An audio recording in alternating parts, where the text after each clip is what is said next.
خب اومدم شانگهای، یکی از مدرن ترین شهرهای دنیا که از لحاظ مدرن بودن برابری میکنه با توکیو، سنگاپور، نیویورک و لندن.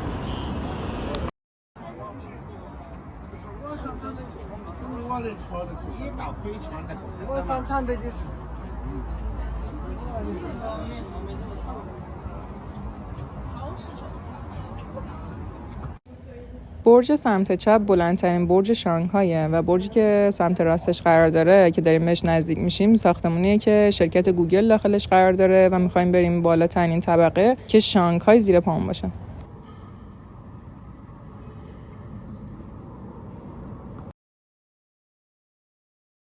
این رودخونه هوانگپوه، یکی از مهمترین رودخونه‌های شانگهای که شاهرگ حیاتی این شهر محسوب میشه و قسمت مدرن و قسمت قدیمی رو به هم وصل میکنه.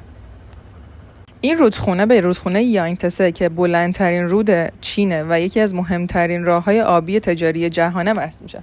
جالب بدونید اون بخشی که پر از آسمون خراشه 30 سال قبل اصلا وجود نداشته و کلا زمین کشاورزی و انبار بوده. دولت چین تصمیم میگیره که این بخشو بکنه قسمت مالی و تجاری بین‌المللی. هنگ کنگیام به خاطر اینکه خیلی تجربه داشتن تو آسمون خراش ساختن و پولدارم بودن جرئت میکنن و این زمینا رو میخرن و شروع میکنن به آسمون خراش ساختن.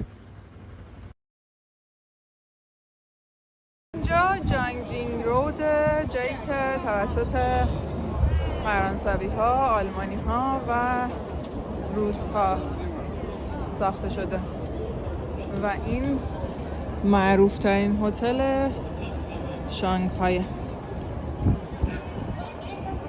تو قرن 19 بعد از جنگ این منطقه به عنوان یک منطقه استعماری برای اروپایی‌ها و روس‌ها در نظر گرفته شد. اروپایی‌ها، انگلیسی‌ها، فرانسوی‌ها و روس‌ها بانک‌هاشون، کنسولگری‌هاشون و شرکت‌های تجاریشون رو توی این منطقه ساختن و کاملا معماری اروپایی داره و اصلاً چینی‌ها این منطقه رو دوست ندارن. این تونل یه تونل معمولی نیست و زیر رودخونه ساخته شده. کجا داریم میریم؟ داریم میریم تو بازار مدرن و جذاب شانگهای با هم دیگه قدم بزنیم.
توی چین تنوع چای خیلی زیاده و تقریبا گرونه، اما اگر رفتین کافه یه چای معروف دارن به نام بابل تی، حتما تستش کنید.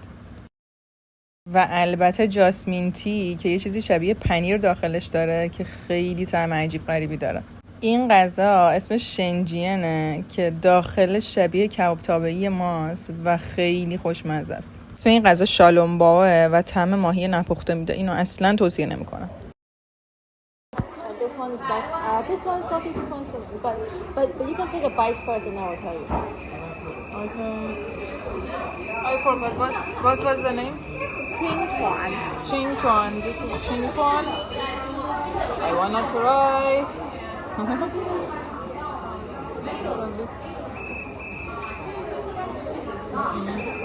Just take a bite. A big bite. You need to eat the filling too.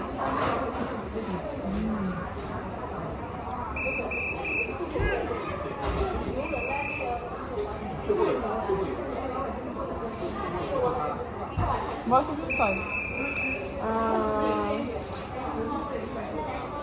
Like salty egg yolk, salty egg yolk and also the pork loss. I think I tried this in my hostel. Okay, you don't have to finish the whole one. You can try this as well. You don't like it? No. I like it a lot. Oh, funny.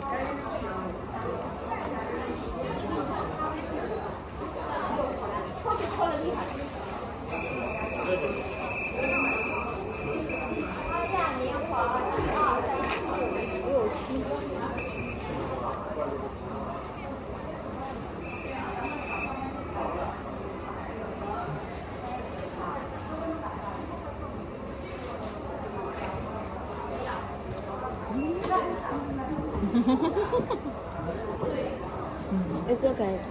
It's just something the Shanghai people need to do before Tom's Whipping Day. So you celebrate Tom's Whipping Day. It's done. Okay, finish. Mission finished. Flying. Sorry. Thank you.